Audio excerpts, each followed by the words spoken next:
ಪರಲೋಕದವುಗಳ ಕಡೆಗೆ ನೋಡುವಂತೆ ನಿಮ್ಮ ಆತ್ಮವನ್ನು ವಾಕ್ಯದಲ್ಲಿ ಬಲಪಡಿಸುವ ಅನುದಿನದ ಧ್ಯಾನ.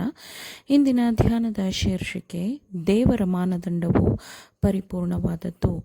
ಈ ದಿನದ ಸತ್ಯವೇದದ ವಾಕ್ಯ: ಹೀಗೆ ನಾವೆಲ್ಲರೂ ನಂಬಿಕೆಯ ಅನ್ಯೋನ್ಯತೆಯಲ್ಲಿಯೂ ದೇವಕುಮಾರನ ಜ್ಞಾನದಲ್ಲಿಯೂ ಪರಿಪೂರ್ಣ ಮನುಷ್ಯನಾಗುವುದಕ್ಕೆ ಕ್ರಿಸ್ತನ ಪರಿಪೂರ್ಣತೆಯ ನೀಳದ ಪ್ರಮಾಣಕ್ಕೆ ಮುಟ್ಟುವೆವು.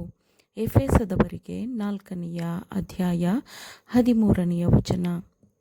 ನಾವು ತಲುಪಲು ಸಾಧ್ಯವಾಗಿರುವ ಕ್ರಿಸ್ತನ ಗುಣಸ್ವಭಾವದ ಮಾನದಂಡವು ಒಂದು ಪರಿಪೂರ್ಣವಾದ ಮಾನದಂಡವಾಗಿದೆ. ಆ ಮಾನದಂಡವನ್ನು ಮುಟ್ಟಲು ಪ್ರಯತ್ನಿಸುವಾಗ ಇಂದ್ರಿಯಗಳು ಗೊಂದಲಕ್ಕೊಳಗಾಗುತ್ತವೆ. ದೇವರನ್ನು ಶೋಧಿಸಿ ಕಂಡುಕೊಳ್ಳುವೆಯೋ ಎಂಬ ಪ್ರಶ್ನೆಯನ್ನು ಕೇಳಲಾಗುತ್ತದೆ. ಆದರೂ ಗುಣಸ್ವಭಾವದಲ್ಲಿ ನಾವು ಆತನಂತೆ ಆಗಲು ಸಾಧ್ಯವಾಗಿಸಿದ್ದಾನೆ. ಓಹೋ, ದೇವಸ್ವರೂಪವನ್ನು ಪ್ರತಿಫಲಿಸುವಂತೆ ಸಹಾಯ ಮಾಡುವ ಮಾನಸಾಂತರದ ಅಗತ್ಯತೆಗೆ ಸ್ತ್ರೀ ಪುರುಷರನ್ನು ಯಾವುದು ಪ್ರಭಾವಕ್ಕೊಳಪಡಿಸುತ್ತದೆ? ಕ್ರೈಸ್ತರೆಂದು ಹೇಳಿಕೊಳ್ಳುವ, ಕ್ರಿಸ್ತನನ್ನು ಹಿಂಬಾಲಿಸುತ್ತೇವೆ ಎಂದು ಹೇಳಿಕೊಳ್ಳುವ ಅನೇಕರು ದೇವರ ಆಯ್ಕೆಯೆಂದೆನಿಸಿಕೊಳ್ಳುವ ಮಾನದಂಡವನ್ನು ತಲುಪದ ಕಾರಣ ಅವರು ಈ ಲೋಕಕ್ಕೆ ಕ್ರಿಸ್ತ ಧರ್ಮವನ್ನು ತಪ್ಪಾಗಿ ಕೀಳಾಗಿ ಪ್ರಕಟಪಡಿಸುತ್ತಾರೆ. ದೇವರ ಪರಿಶುದ್ಧ ಆಜ್ಞೆಯ ಮಾನದಂಡವನ್ನು ನಿರಂತರವಾಗಿ ತನ್ನ ಮುಂದೆ ಇಟ್ಟುಕೊಳ್ಳಲು ವಿಫಲನಾದವನು ತನ್ನದೇ ಆದ ಮಾನದಂಡವನ್ನು ಸೃಷ್ಟಿಸುತ್ತಾನೆ. ಅಂತಹವನು ಜೀವ ನೀಡುವ ಸುವಾರ್ತೆಯ ತತ್ವಗಳಿಂದ ದೂರಾಗಿ ನಿರ್ಗತಿಕನಾಗುತ್ತಾನೆ. ಅಂತಹವನು ಕಡಿಮೆ ಕಾರ್ಯಮಟ್ಟದ ಗುಣ ಹೊಂದಿರುವ ಕಾರಣ ಅವನು ನಿಷ್ಪ್ರಯೋಜಕ ಸೇವಕನಾಗಿರುತ್ತಾನೆ. ಕ್ರಿಸ್ತನ ನೆಲೆಸುವಿಕೆಯು ಅವನನ್ನು ಕಾಪಾಡುವುದಿಲ್ಲ ಮತ್ತು ಅವನ ಆತ್ಮೀಕ ಪ್ರಾತಿನಿಧ್ಯಗಳು ವಿರೂಪಗೊಂಡಿರುತ್ತವೆ. ಅವನ ಜೀವನವು ಸೋಗಿನ ಜೀವನವಾಗಿರುತ್ತದೆ. ಅವನು ದೇವರಿಂದ ಉನ್ನತವಾದ ಜೀವನಕ್ಕೆ ಬೇಕಾಗಿರುವ ಮೌಲ್ಯವನ್ನು ಪಡೆದುಕೊಳ್ಳುವುದಿಲ್ಲ ಮತ್ತು ಅವನು ರಾಜಕುಟುಂಬದ ಸದಸ್ಯನಾಗಲು, ಪರಲೋಕ ರಾಜನ ಮಗುವಾಗಲು ಅನರ್ಹನಾಗಿರುತ್ತಾನೆ.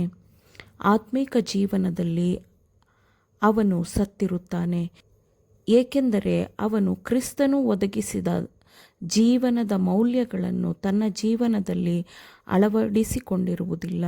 ಅದನ್ನು ಅವನು ಪಾಲಿಸುವುದಿಲ್ಲ. ಅವನನ್ನು ಜಯಶಾಲಿಯನ್ನಾಗಿಸಲು ಪರಲೋಕವು ಅನುಗ್ರಹಿಸಿದ ಬಲವನ್ನು ಅವನು ಗ್ರಹಿಸುವುದಿಲ್ಲ. ತನ್ನ ನೈಸರ್ಗಿಕವಾದ ಮತ್ತು ಬೆಳೆಸಿಕೊಂಡ ಗುಣಸ್ವಭಾವಗಳನ್ನು ಯಾರೂ ಪರಲೋಕಕ್ಕೆ ತೆಗೆದುಕೊಂಡು ಹೋಗಲು ಸಾಧ್ಯವಿಲ್ಲ. ಕೃಪೆಯ ಕಾಲದಲ್ಲಿ ಈ ಗುಣಸ್ವಭಾವಗಳನ್ನೇ ತನ್ನೊಂದಿಗೆ ಹೊತ್ತುಕೊಂಡವನು ದೇವರು ಅನುಮೋದಿಸಲಾಗದ ತತ್ವಗಳ ಮೇಲೆ ಕಾರ್ಯನಿರ್ವಹಿಸುವ ಮೂಲಕ ಕ್ರಿಸ್ತನನ್ನು ತಪ್ಪಾಗಿ ಈ ಲೋಕಕ್ಕೆ ಪ್ರಕಟಪಡಿಸುತ್ತಾನೆ. ಸತ್ಯವು ತಿಳಿದಿದ್ದರೂ ಅದನ್ನು ಪಾಲಿಸಲು, ಆಚರಣೆಗೆ ತರಲು ಸೋತವರಿಗೆ ನಿಜವಾದ ಆತ್ಮೀಕ ಜೀವನದ ತತ್ವಗಳು ಅರ್ಥವಾಗುವುದಿಲ್ಲ. ಸುಧಾರಣೆ, ಹೌದು, ಗುರುತಿಸಲ್ಪಡುವ ವಿಶಿಷ್ಟವಾದ ಸುಧಾರಣೆಯ ಮಾನಸಾಂತರಕ್ಕಾಗಿ ಕರ್ತನು ಕರೆ ಕೊಡುತ್ತಾನೆ. ಕ್ರಿಸ್ತನು ಯಾರ ಹೃದಯಗಳಲ್ಲಿ ವಾಸಿಸುತ್ತಾನೋ ಅವರು ತಮ್ಮ ಜೊತೆ ಮನುಷ್ಯರೊಂದಿಗೆ ವ್ಯವಹರಿಸುವಾಗ ಆತನ ನೆಲೆಸುವಿಕೆಯನ್ನು ಪ್ರಕಟಪಡಿಸುತ್ತಾರೆ. ಆದರೆ ಕೆಲವರ ತತ್ವಗಳು ಬಹಳ ಹಿಂದಿನಿಂದಲೂ ವಿರೂಪಗೊಂಡಿವೆ. ಅವರು ಗ್ರಹಿಕೆಯ ಶಕ್ತಿಯನ್ನು ಕಳೆದುಕೊಂಡಿರುತ್ತಾರೆ ಮತ್ತು ಅವರ ಬಾಣವು ಗುರಿಯನ್ನು ತಲುಪುವುದಿಲ್ಲ. ಇದನ್ನು ಹೇಗೆ ಗುಣಪಡಿಸಬಹುದು? ಇವರನ್ನು ಸತ್ಯದಲ್ಲಿ ಸೇರಿಸಿ ಪ್ರತಿಷ್ಠೆಪಡಿಸು. ನಿನ್ನ ವಾಕ್ಯವೇ ಸತ್ಯವು. ನೀನು ನನ್ನನ್ನು ಲೋಕಕ್ಕೆ ಕಳುಹಿಸಿಕೊಟ್ಟಂತೆ ನಾನೂ ಇವರನ್ನು ಲೋಕಕ್ಕೆ ಕಳುಹಿಸಿಕೊಟ್ಟೆನು. ಇವರು ನಿಜವಾಗಿ ಪ್ರತಿಷ್ಠಿತರಾಗಬೇಕೆಂದು ಇವರಿಗೋಸ್ಕರ ನಾನು ನನ್ನನ್ನು ಪ್ರತಿಷ್ಠೆಪಡಿಸಿಕೊಳ್ಳುತ್ತೇನೆ ಎಂಬ ಕ್ರಿಸ್ತನ ಈ ಪ್ರಾರ್ಥನೆಗೆ ಲಕ್ಷ್ಯ ಕೊಡುವ ಮೂಲಕ ಮಾತ್ರವೇ ಗುಣಪಡಿಸಬಹುದಾಗಿದೆ. ಶುದ್ಧೀಕರಣ ನಡೆಯುವ ಬೇರೆ ಯಾವ ಮಾರ್ಗವೂ ಇಲ್ಲವೇ ಇಲ್ಲ. ಆಮೇನ್.